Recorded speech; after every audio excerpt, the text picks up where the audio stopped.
ഇസ്ലാമിക ലോകത്തെ ഏക ആണവശക്തിയായ പാകിസ്ഥാനുമായി സൗദി അറേബ്യ തന്ത്രപ്രധാന പ്രതിരോധ കരാറിൽ ഒപ്പുവെച്ചു.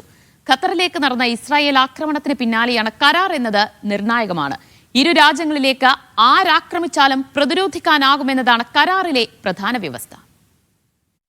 ട്രംപിന്റെ സന്ദർശനത്തിന് ശേഷം ഒരു ഭരണാധികാരിക്ക് ലഭിച്ച മികച്ച സ്വീകരണമാണ് കഴിഞ്ഞ ദിവസം സൗദിയിലെത്തിയ പാക് പ്രധാനമന്ത്രി ഷഹബാസ് ഷെരീഫിന് ലഭിച്ചത്.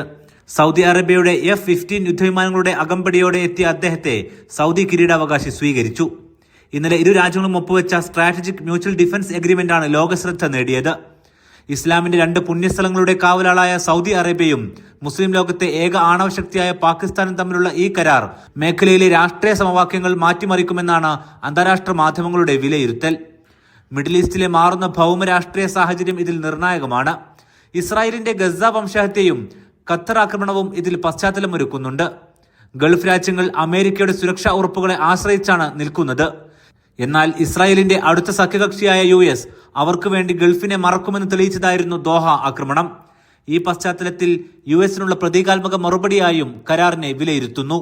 ഏതെങ്കിലും രാജ്യത്തിനെതിരായ ആക്രമണം ഇരു രാജ്യങ്ങൾക്കുമെതിരായ ആക്രമണമായി കണക്കാക്കുമെന്ന് കരാറിലുണ്ടെന്ന് പാക് വിദേശകാര്യ മന്ത്രാലയം വ്യക്തമാക്കിയിട്ടുണ്ട്. ഇതിന് പിന്നാലെ ഇന്ത്യയും പ്രതികരിച്ചു. കരാർ ദേശസുരക്ഷയ്ക്കും പ്രാദേശിക ആഗോള സ്ഥിരതയ്ക്കും സൃഷ്ടിക്കുന്ന പ്രത്യാഘാതങ്ങൾ പഠിക്കുമെന്നായിരുന്നു വിദേശകാര്യ മന്ത്രാലയ വക്താവ് രൺവീർ ജയ്സ്വാളിന്റെ മറുപടി. ഈ വർഷമാണ് സൗദിയിലേക്ക് പ്രധാനമന്ത്രി നരേന്ദ്രമോദി സന്ദർശനത്തിനെത്തിയത്. അധികാരമേറ്റ ശേഷം ഇത് മൂന്നാമത്തെ സന്ദർശനമായിരുന്നു. എന്നാൽ പെഹൽഗാം ആക്രമണ പശ്ചാത്തലത്തിൽ അദ്ദേഹം പെട്ടെന്ന് മടങ്ങി. ഇന്ത്യയുമായി മികച്ച ബന്ധം സൗദിക്കുണ്ട്. ഇതേസമയം തന്നെ ദുർബലമായ പാക് സമ്പദ് വ്യവസ്ഥക്കും സൗദി മികച്ച പിന്തുണ നൽകുന്നുണ്ട്.